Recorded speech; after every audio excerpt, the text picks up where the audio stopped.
ढूंढ लिया, वह कहीं नहीं मिल रहा है। अब मैं कहाँ ढूंढूं, और बहुत ज़ोर ज़ोर से रोती रहती है। तभी जलेबी बोलती है कि कहीं दूसरी जगह जाके ढूंढ, शायद कोई ले गया हो खिलाने के लिए। फिर आराधना वहाँ से फिर चली जाती, गार्डन में ढूंढती है, वहाँ भी नहीं मिलती और वह बहुत परेशान हो जाती है और बहुत उदास होकर रोने लगती है। और इधर साहब की बहन ने विनायक को जान से मारने के लिए छत पे लेके रहती हैं। तभी आराधना छत की तरफ जाती है और छत पर जैसे ही पहुंचते हैं तो साहब की बहन बच्चे को खिलाते हुए नज़र आती है। तभी वह आराधना बच्चे को लेकर यानी विनायक को लेकर नीचे आती है और टीका लगवाने के लिए अस्पताल जाती हैं। अस्पताल जाने के बाद उधर पता चलता है कि बिना प्रूफ या किसी सर्टिफिकेट के इंजेक्शन नहीं लगेगा, टीकाकरण नहीं होगा।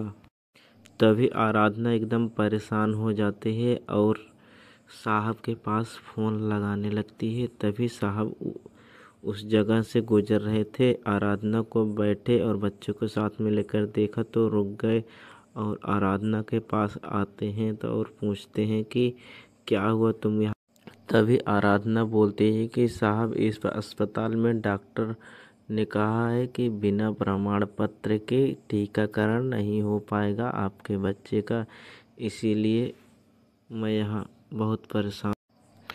तभी आराधना के साहब के ऊपर चिड़िया पोटी कर देती है।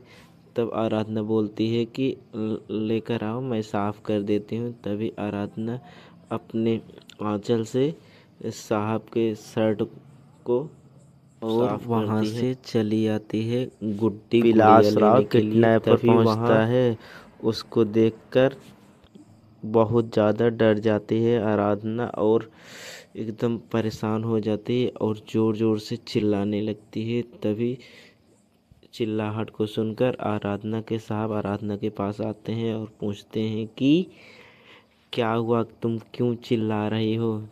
तभी साहब को अपने पास पाकर वो और किडनैपर वहाँ से भाग निकला।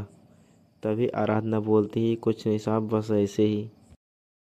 तभी आराधना के पास किडनैपर फ़ोन लगाता है कि मैं आपके बच्चे को किडनैप कर लूँगा, चाहे जितनी भी कोशिश कर लो, अपने विनायक को बचाने के लिए मैं उसे नहीं छोड़ूंगा।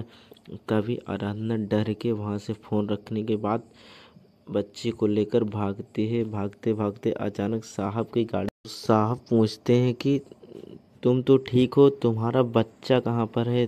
तभी आराधना बच्चे की तरफ देखती है तो बच्चा वहाँ से गायब हो रहता है और किडनैपर आराधना को हवस का शिकार बनाना चाहता है और बोलता है कि मुझे तेरा बच्चा नहीं चाहिए, तू चाहिए।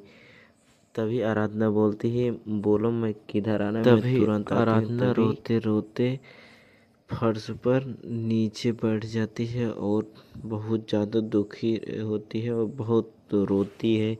अपने विनायक के लिए सोचती है कि मेरा विनायक